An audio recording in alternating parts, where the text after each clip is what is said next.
Hey, beautiful souls. Welcome to the In My Healing Bag podcast, the space where we come together to heal, grow, and transform. I'm Ashley Good, and I'm so grateful you've chosen to spend a little time with me today. If you're new here, I'm a medicine woman and deaf doula who is passionate about guiding women through change, transformation, especially Black and Indigenous women on their journey to wholeness. This podcast is my way of sharing the tools, stories, and wisdom I gathered along the way of my healing journey. And my hope is that it resonates with you wherever you are in your journey. So whether you're listening while driving, journaling, or just relaxing with a cup of tea, I invite you to take a deep breath, settle in, and join me as we explore this together. All right, so before we get started, let's take a deep breath in.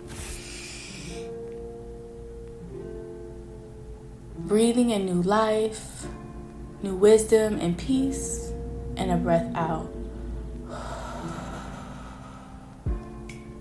Releasing any anxiety, any stress, and anything that does not allow you to be the best version of yourself. And you can continue at your own pace, just allowing yourself to open your heart, your mind, and your spirit to receive the message that is here for you today. Asha.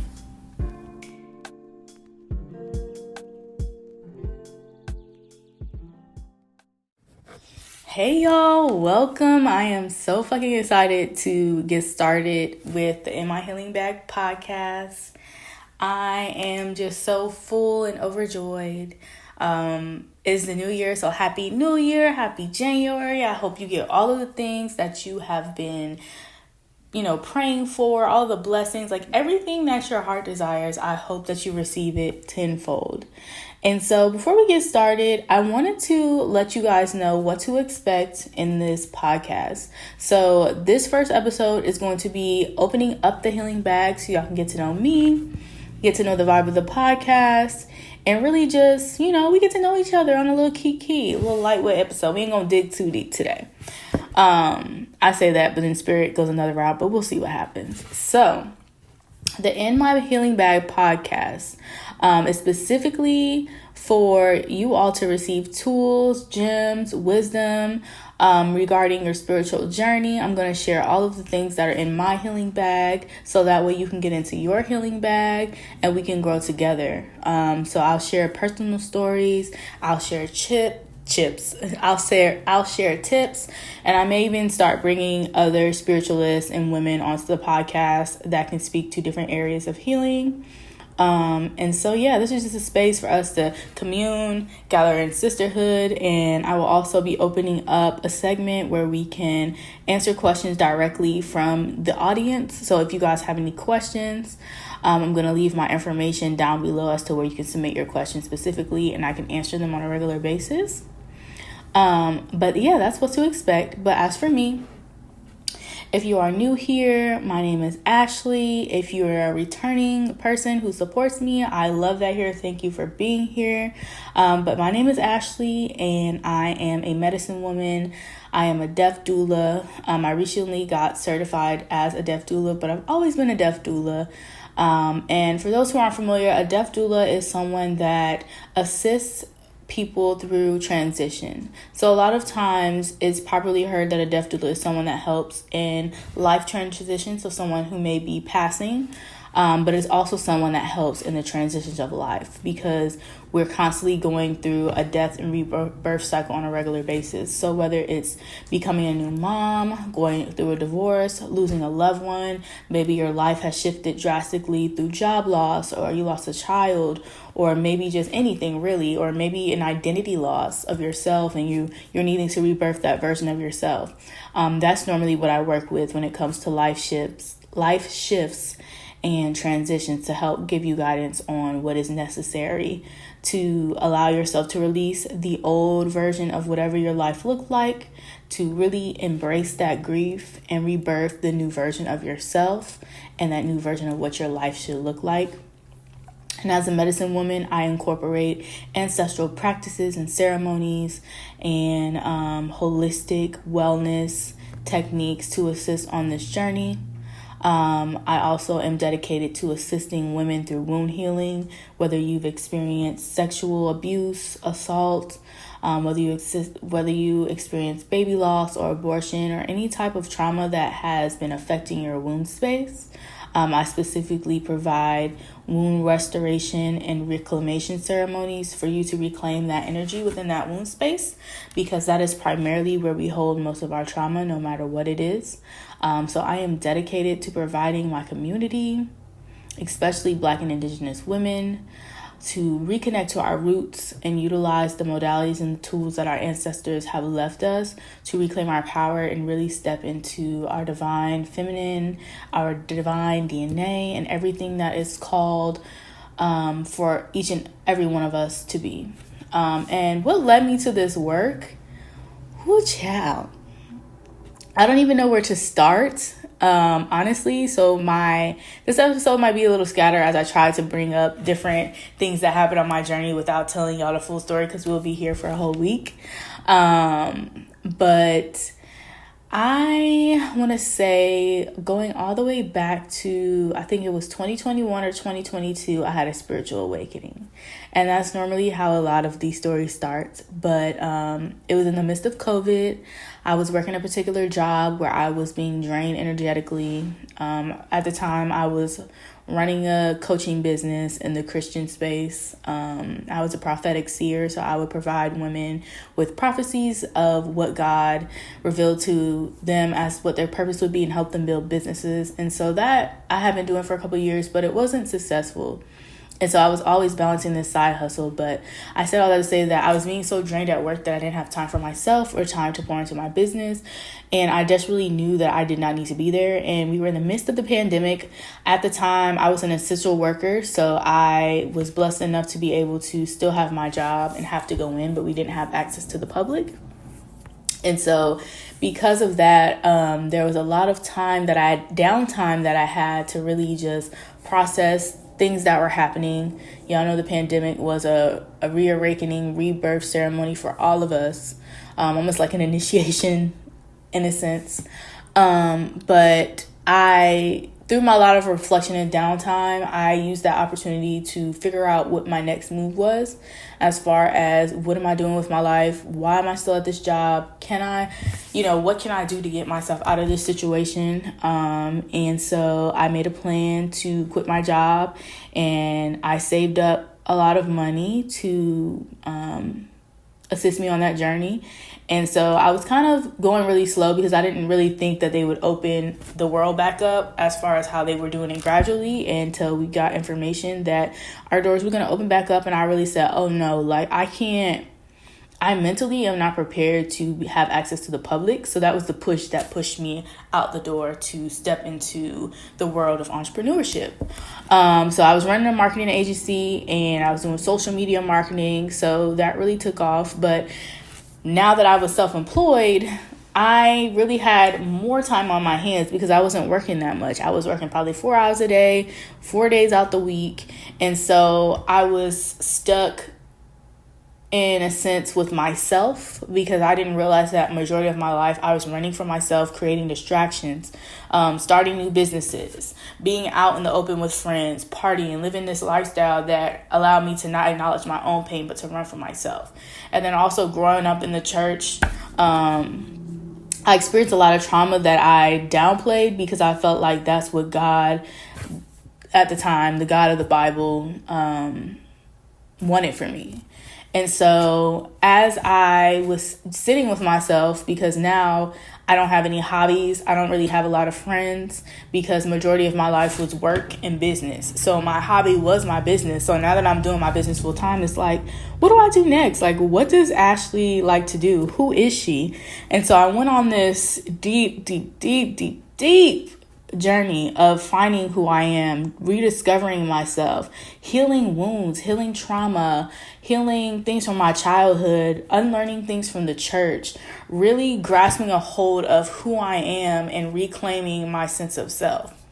And so it was through that journey that I was introduced to Reiki, and I was introduced to yoga, and I was introduced to my ancestors, and I culminated a practice for myself that looked completely different from my lifestyle as to when I was a Christian.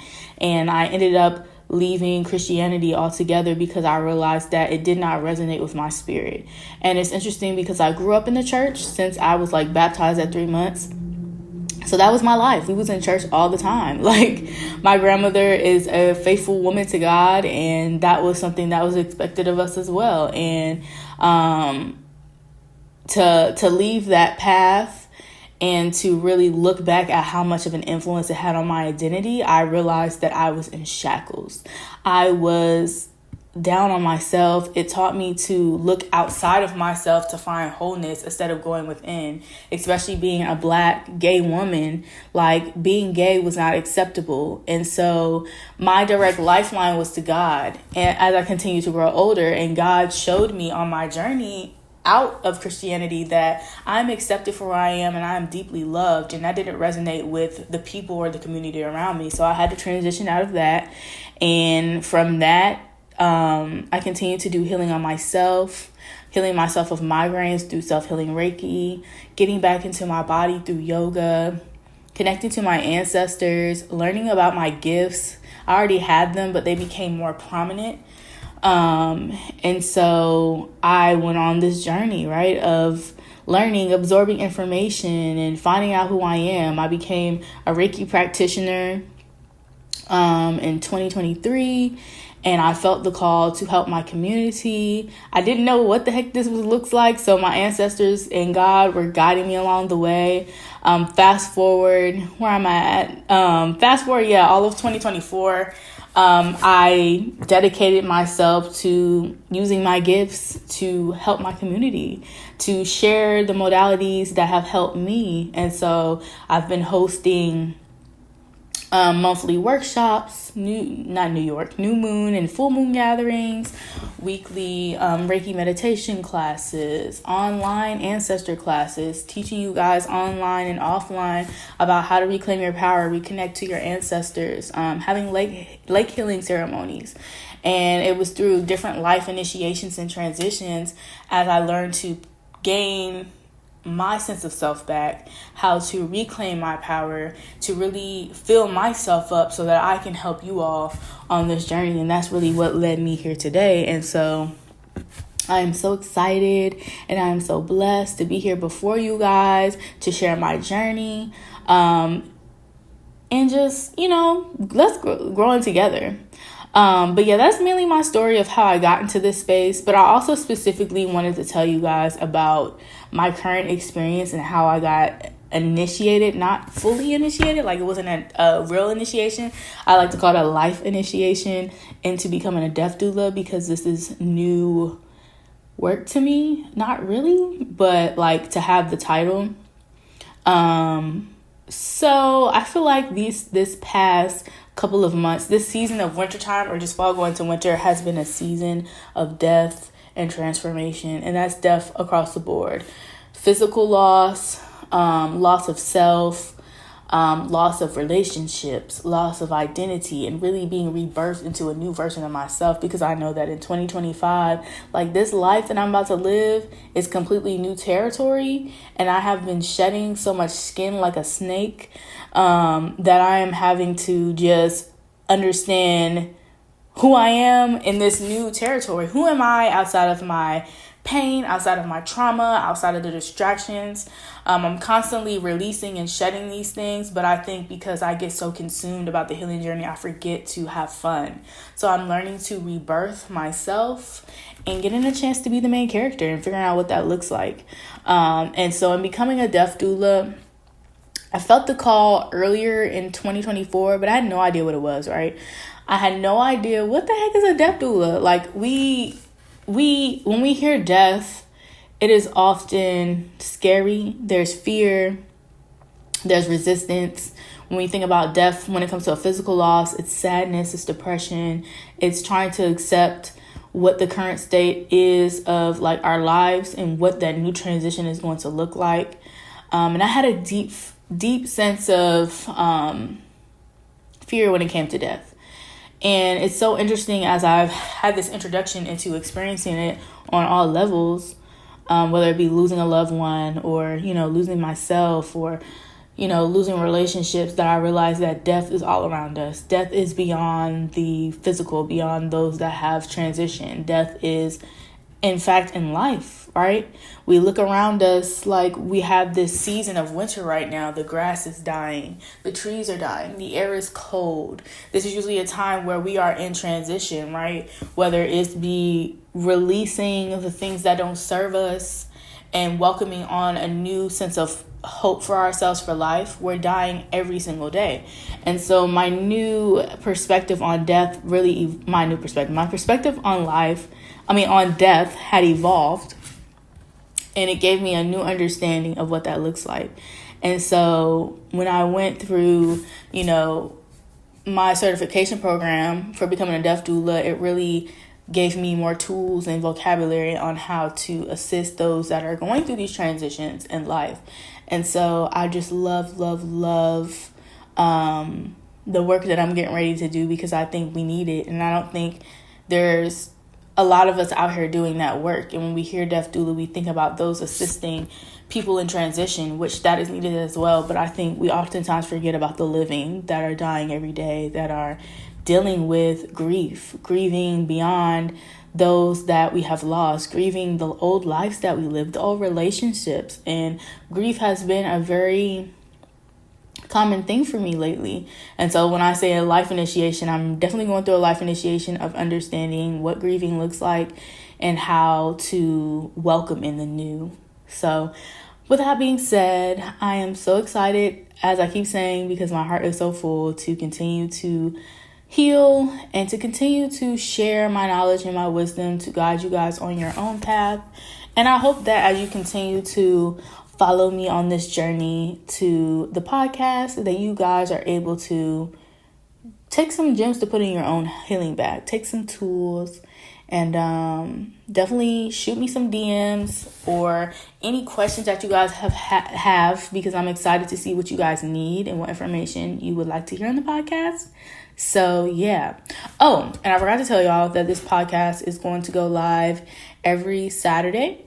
And today actually is the 111 portal. So this is a great time to reflect, to sit with yourself, to think about what is the new life that you want to birth for yourself. Who do you want to become? What is this version of you like? Setting intentions, not executing yet, because the real new year doesn't begin until spring, when things are ready to blossom, and that's when the energy shifts.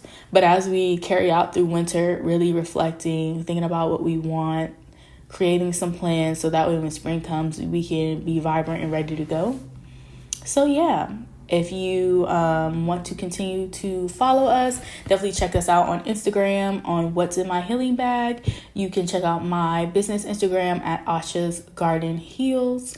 And I will have all my other information in the show notes if you're interested in booking a session, learning more about, the content that I share. And I love you guys so much, and I appreciate you for listening, and I will see you on the next episode.